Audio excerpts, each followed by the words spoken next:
السلام علیکم ورحمۃ اللہ وبرکاتہ. الحمدللہ رب العالمین والصلاة والسلام علی رسولہ الکریم. اما بعد فاعوذ باللہ من الشیطان الرجیم. بسم اللہ الرحمن الرحیم. ان الشیطان للانسان عدو مبین. محترم سامعین اکرام، اللہ تبارک و تعالی نے آدم علیہ السلام کو جنت میں پیدا کیا تھا اور کہا تھا کہ آپ اس درخت کا پھل نہ کھانا. اور اس وقت جس نے آدم علیہ السلام کو اللہ کے نافرمانی کی طرف ابھارا اور جنت سے نکال کر دنیا کی طرف روانہ ہونے کا سبب بنا، وہ یہی شیطان ہے جو انسان کا بہت بڑا دشمن ہے. یہ اللہ تبارک تعالیٰ سے مہلت بھی مانگا تھا کہ آپ مجھے قیامت تک کی زندگی عطا کریں، میں آپ انسانوں کو گمراہ کروں گا، حق کے راستے پر بیٹھ کر اسی کے خلاف ان کو ورغلاؤں گا، ان کو مخالف چلنے کا حکم دوں گا. تو شیطان ہمارا بہت بڑا دشمن ہے. اسے پہچاننے کی ضرورت ہے کہ شیطان کا حکم اللہ تبارک تعالیٰ کے حکم کے مخالف ہے. جو کچھ اللہ نے اور رسول اللہ صلی اللہ علیہ وسلم نے قرآن و حدیث میں حکم دیا ہے، یہ ہمارے لیے ثواب، بہتر، خیر، اچھا ہے.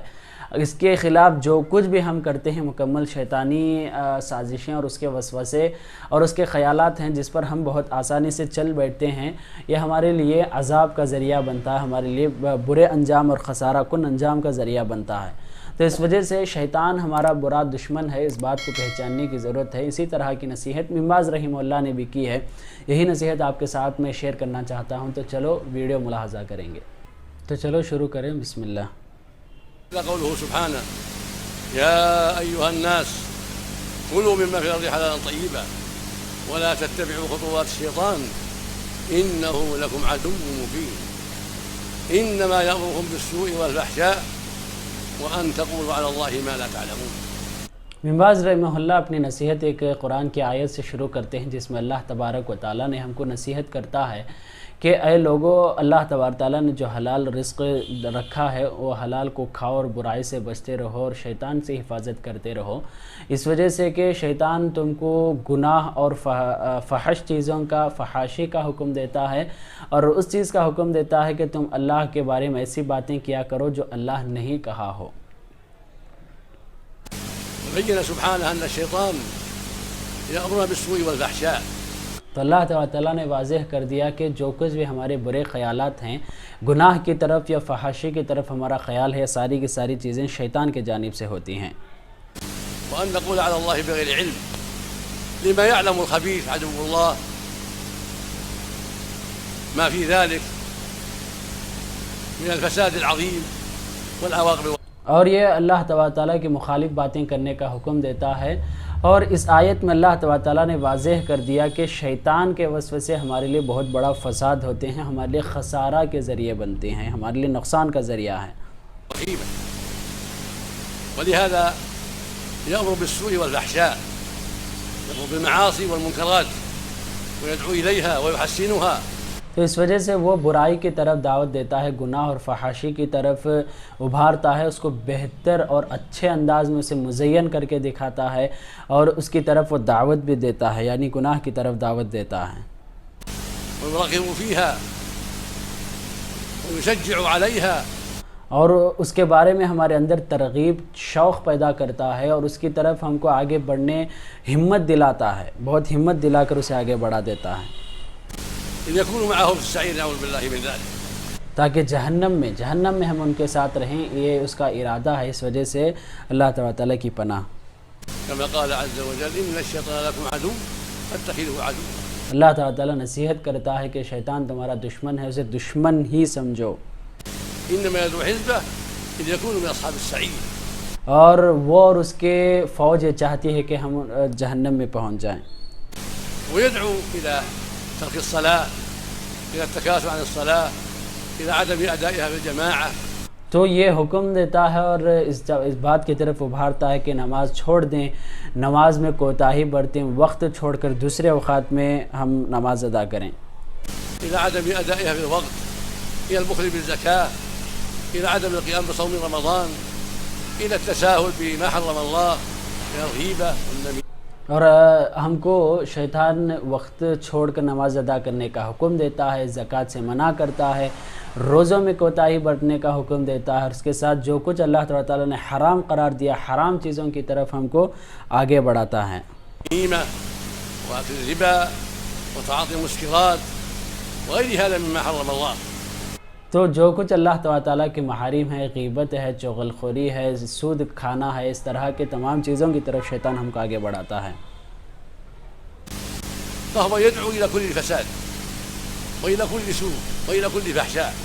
اور ہر جو فساد کی چیزیں ہیں، گناہ کی چیزیں ہیں، یا جو کچھ بھی معاصی اللہ تعالیٰ کی نافرمانی ہے اور فحاشی ہے، اس کی طرف شیطان ہم کو دعوت دیتا ہے۔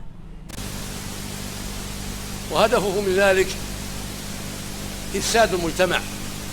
اور ان کا ہدف اور ان کا پلان اور ان کا عین مقصد شیطان کا یہی ہے کہ سارے معاشرہ اور خاص طور پر مسلم معاشرے کو بگاڑیں اور ان کو برباد کر دیں، وإخراج أهله من دائرة الإسلام، وأن يكونوا معه يوم القيامة في دار الهوان في الجحيم، نسأل الله العافية۔ تو ان کا مکمل ہدف یہی ہے کہ اسلام کے دائرے سے ان کو کسی طرح بھی خارج کریں اور جہنم رسید کر دیں۔ اللہ تبارک و تعالیٰ کی پناہ اور اللہ تبارک و تعالیٰ سے مدد طلب کرنا۔ كما أخبر الله بهذا عنه جل وعلا في قوله إن الشيطان لكم عدو فاتخذوه عدوا۔ اللہ تعالیٰ نصیحت کرتا ہے کہ شیطان تمہارا دشمن ہے، اسے دشمن بنا کر رکھو۔ تو اس وجہ سے جس طرح ہم اپنے ایک انسانی دشمن کو، جس طرح ہم انسانی دشمن کے اس کی بات کو نہیں مانتے، اس کے چہرے کو دیکھنا بھی پسند نہیں کرتے، اور جس جگہ پر ہے اس طرف جانا بھی نہیں پسند کرتے، اس کی کسی چیز استعمال بھی کرنا پسند نہیں کرتے، شیطان کو بھی دشمن بنا، اس کے کسی وسوسے کو، خیال کو اپنے اندر نہ آنے دو، اور جب آ جائے پناہ مانگو اور اس کے ساتھ اس پر عمل کرنا تو دور ہو جاؤ۔ إنما يدعو حزبه ليكونوا من أصحاب السعير، ويقول إن الشيطان لكم عدو مبين۔ اور اسی طرح کی آیت میں باز رحمہ اللہ بتا رہے ہیں کہ اس کی ساری فوج یہ چاہتی ہے کہ مسلمانوں کو کسی بھی طرح جہنم رسید کر دیں، اور یہ بہت کھلا دشمن ہے انسانوں کا۔ فهو عدو لجميع المسلمين، وهو يبذل جهوده وشبهاته وجميع ما أمكنه لإضلال الناس وإغوائهم۔ تو شیطان مکمل اپنی ساری محنت اس میں صرف کر دیتا ہے کہ وہ شبہات کے ذریعے، گناہ کے ذریعے کسی بھی طرح سے مسلمانوں کو فساد پہنچائیں، والتلبيس عليهم وجرهم إلى دار الجحيم، نعوذ بالله من ذلك۔ تو آخر میں ہی وہ چیز بتاتے ہیں کہ وہ اپنی ساری محنتیں ایسی چیزوں میں گناہ کی طرف ابھارنا اور اس طرح کرنا، اور ان کو مسلمانوں کو اس پر عمل کرانے پر ابھارتا ہے، یہاں تک کہ ہم کو جہنم میں پہنچانے کی کوشش کرتا ہے۔ تو اللہ تبارک و تعالیٰ کی پناہ ہے۔